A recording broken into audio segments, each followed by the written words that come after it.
ekonomi Iran yang hancur sekarang ini nggak akan mungkin diperbaiki.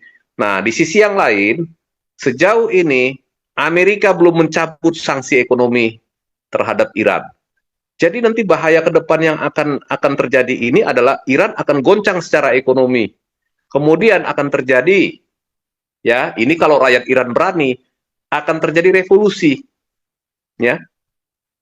Masyarakat yang beroposisi dengan pemerintahan rejim para mullah ini mungkin akan berusaha untuk menggantikan pemerintahan yang ada. Kenapa? Karena mereka berpikir ngapain pilih pemerintahan yang cuma membangun proksi dan menyebar teror ke seluruh kawasan tanpa bisa mensejahterakan rakyat. Kemenangan dalam perang ini atau pernyataan menang atau pandangan orang bahwa Israel sudah menang, tidak. Bagi Israel yang penting adalah program nuklir Iran selesai, hancur. Itu yang pertama. Yang kedua, komandan-komandan Garda Revolusi hancur, selesai gitu ya. Kemudian artileri pertahanan udara, sistem pertahanan udara 80-90% hancur, ya. Terus kemudian apalagi yang kita lihat? Kantor-kantor ini militernya, terutama yang IRGC dan ini ya, dan instansi pemerintahan yang lain, dan itu juga sudah dihancurkan. Jadi kalau bicara kemenangan, kita melihat sih dari data ya Israel yang jelas unggul dalam segala hal, tetapi kalau yang sebelah kan mungkin supaya ini semangat dan imannya kelompoknya tidak berkurang, dia harus klaim kemenangan gitu. Tetapi kemenangan kosong. Jadi mereka terus bermasturbasi dengan apa? Dengan data hoax gitu. Nah, itu sudah biasa. Dan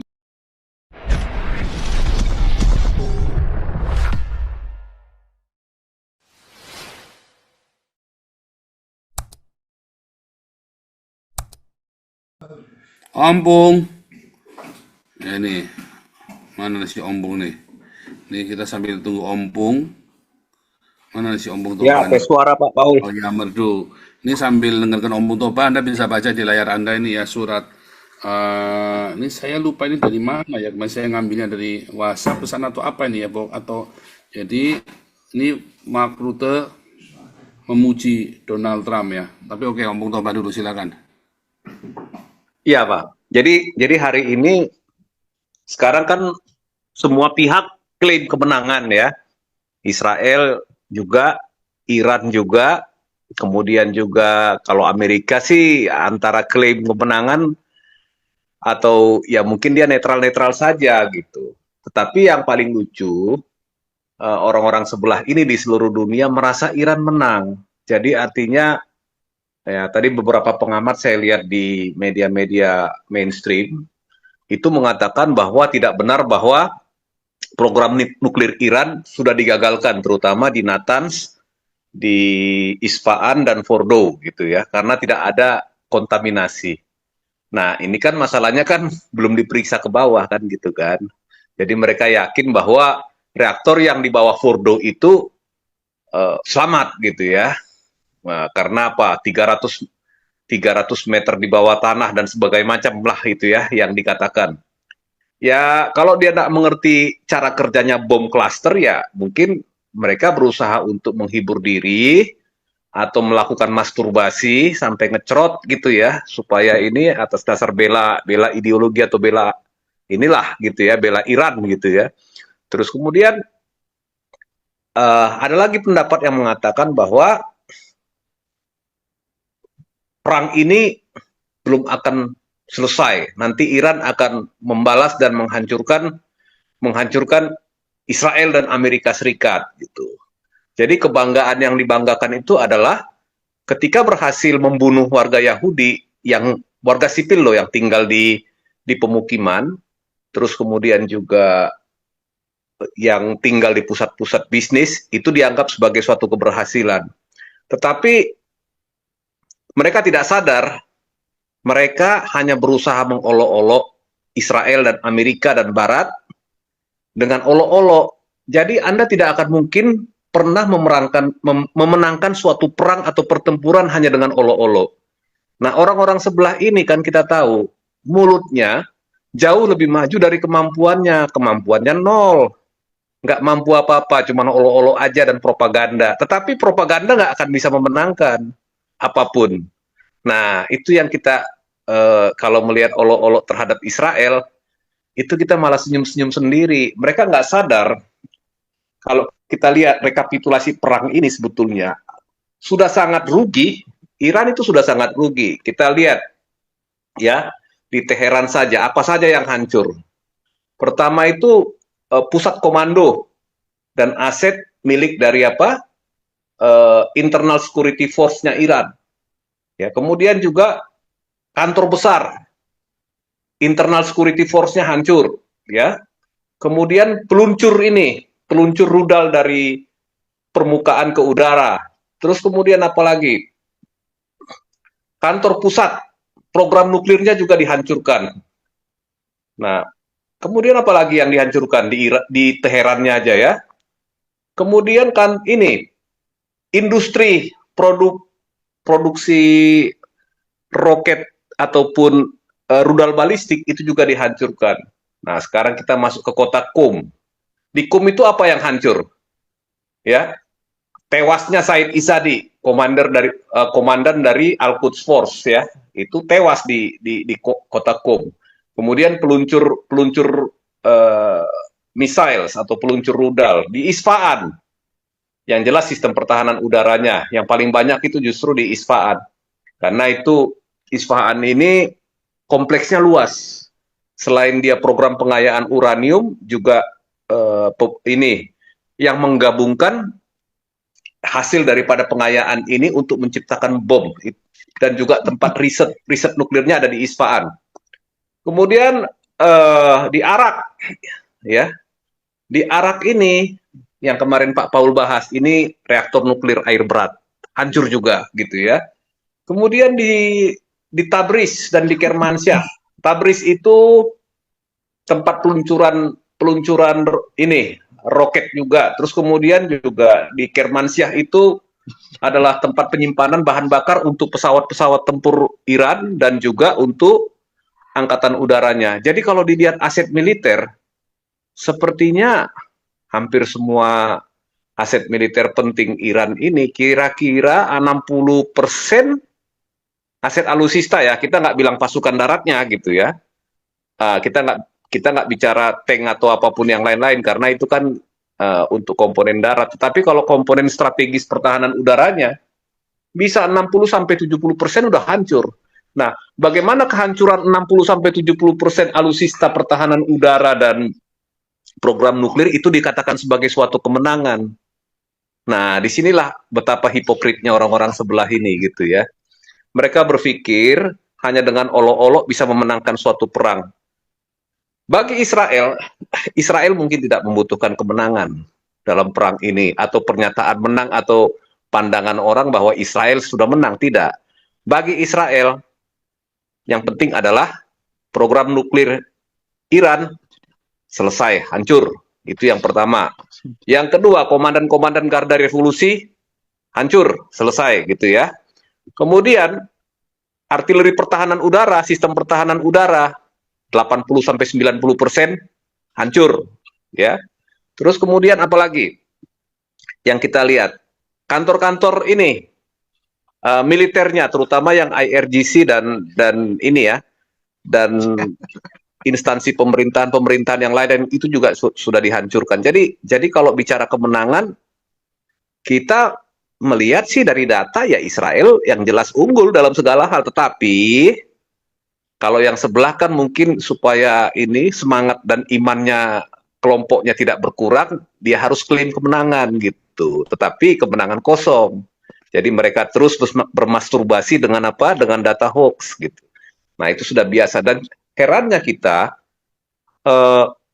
baik yang pengamat-pengamat Profesor Dr. Kaburator Bocor maupun yang katakanlah dia mantan orang yang paham tentang perang udara, strategis dan taktik perang udara itu juga ikut terbodoh. Kenapa? Mereka tidak berani menyuarakan kondisi yang sesungguhnya di medan pertempuran. Hasilnya seperti apa? Kenapa? Ya mungkin takut nggak dibayar mungkin nanti ininya honornya ketika ngomong di TV tersebut gitu. Jadi takut nggak dibayar, makanya nggak berani ngomong apa adanya. Akhirnya jadi mengkhianati keilmuan dan kepakarannya. Nah, kalau kita lihat ke depan, ini ada gencatan senjata 12 hari. Apakah ini akan bisa bertahan lama gitu? Yang 12 hari ini, ya kita lihat saja ke depan. Tetapi yang jelas, tantangan yang dihadapi oleh pemerintah rezim Ayatollah yang kejam ini adalah tekanan ekonomi. Pasca perang itu akan dialami. Di mana sekarang dengan adanya program nuklir Iran yang terbongkar di masa perang ini, negara-negara luar, termasuk G7, sudah tidak lagi percaya kepada apa? Kepada Iran gitu. Jadi ini kasus Iran ini agak berbeda dengan kasus Hamas di Gaza. Kasus Iran ini orang-orang sebelah, kalaupun dia mau buat propaganda, tidak akan seefektif propaganda pembusukan Israel ketika perang di Gaza gitu ya. Ini sangat berbeda. Jadi dari perang ini sudah terlihat bahwa memang Iran itu berniat memiliki bom atom atau senjata nuklir. Dengan demikian nanti dia bisa menjadi raja di kawasan ya, penguasa yang punya pengaruh besar. Terus kemudian yang berikut dia akan mengincar Eropa dan kemudian juga akan melihat nanti ujung-ujungnya kemana, ke seluruh dunia. Nah itu yang mereka inginkan. Nah saya kira negara-negara besar di Eropa yang masuk dalam G7 itu juga paham ya situasi ini. Mereka sangat memahami bahaya ini. Oleh sebab itu, ya negara-negara di Eropa ini juga apa namanya ya, itu diam-diam ya mendukung tindakan Israel supaya demi keamanan Timur Tengah dan Eropa ke depannya juga. Kenapa? Agresivitas dari uh, Khamenei untuk menguasai dunia itu sangat membahayakan keamanan kawasan dan keamanan dunia. Nah, di satu sisi yang lain, yang kedua, kalau situasi Timur Tengah itu tidak tercapai perdamaian yang katakanlah yang langgeng gitu ya, yang berkelanjutan, maka yang terjadi adalah pemulihan ekonomi di seluruh dunia. Ekonomi yang paling utama sebenarnya sekarang ini pasca Covid dan ya situasi ekonomi belum kelihatan bangkit secara total ya dari bencana Covid kemarin. Itu nggak akan bisa diperbaiki dengan adanya Iran ini. Dia akan selalu berusaha untuk ya merusak keamanan yang ada gitu. Tetapi juga sebetulnya kalau perang berhenti sekarang, di satu sisi kita melihat kenapa nggak diteruskan saja perangnya sampai rezim Ayatollah ini berganti. Nah mungkin Amerika berpikir begini, dia melihat pengalaman ketika Muammar Gaddafi di Libya jatuh, yang terjadi apa? Libya akan jatuh ke dalam anarkisme. Jadi sama sekali tidak ada yang berkuasa. Semua yang merasa diri punya kekuatan pasukan militer, milisi itu saling berperang di Libya. Mungkin sampai sekarang ini. Jadi nggak ada kestabilan dan Libya tidak pernah pulih gitu. Nah kalau misalkan Amerika masuk terlalu jauh menghantam rezim Iran ini, ya sepertinya nanti ini akan memancing ya Rusia juga takut kehilangan pijakannya kan. Rusia sebenarnya sudah sangat rugi banyak dari perang di Timur Tengah ini. Dia kehilangan Suriah, dia kehilangan pengaruhnya juga di daerah-daerah yang lain ya. Dulu dia kehilangan Mesir dan apa? Dan Jordan waktu perang 73 waktu perang 6 hari dan perang 73 Jordan sudah nggak ikut lagi. Jadi Rusia bagaimanapun tetap akan ingin melanggengkan juga pengaruhnya walaupun dia tidak mungkin memberikan bantuan terang-terangan secara militer karena itu juga nanti membahayakan kepentingan nasionalnya Rusia juga. Kalau Tiongkok dia lebih melihat kepentingan investasinya. Nah, yang akan dikhawatirkan ke depannya ini dengan kondisi Iran yang perang yang masih gantung sampai sekarang ini, orang sudah melihat bahwa Iran itu punya ambisi untuk menguasai nuklir untuk menaklukkan dunia, untuk menguasai seluruh dunia. Tidak ada negara maju, tidak ada negara barat atau negara Eropa yang berani investasi di Iran. Itu yang udah jelas pasti seperti itu. Apalagi, katakanlah Jepang. Mereka mengharapkan investasi Jepang. Iran ini mengharapkan Jepang. Kenapa? Kalau mengharapkan negara-negara Arab, dia nggak mungkin. Karena itu musuhnya kan, musuh ideologisnya gitu. Mengharapkan Barat, wah lebih nggak mungkin lagi. Mereka mengharapkan negara-negara Asia Timur. Tetapi seperti Jepang mungkin ya, atau Korea, atau Taiwan gitu. Karena tanpa investasi, ekonomi Iran yang hancur sekarang ini nggak akan mungkin diperbaiki. Nah, di sisi yang lain, sejauh ini Amerika belum mencabut sanksi ekonomi terhadap Iran. Jadi nanti bahaya ke depan yang akan terjadi ini adalah Iran akan goncang secara ekonomi. Kemudian akan terjadi, ya ini kalau rakyat Iran berani, akan terjadi revolusi. Ya, masyarakat yang beroposisi dengan pemerintahan rejim para mullah ini mungkin akan berusaha untuk menggantikan pemerintahan yang ada. Kenapa? Karena mereka berpikir ngapain pilih pemerintahan yang cuma membangun proksi dan menyebar teror ke seluruh kawasan tanpa bisa mensejahterakan rakyat. Nah, itu yang akan terjadi ke depannya. Nah, kalau bagi Barat maupun negara-negara Arab yang lain yang di Timur Tengah, itu kalau misalkan pemerintahan di Iran berganti, mereka senang. Mereka juga lebih senang lagi. Kenapa? Ya, ancaman keamanan terhadap negara-negara Arab Sunni yang lain juga hilang gitu. Kalau nanti misalnya Iran ini berubah menjadi pemerintahan yang demokratis, moderat dan sekuler gitu ya. Daripada pemerintahan yang seperti sekarang ini yang memaksakan ideologinya kepada negara-negara Arab yang lain gitu.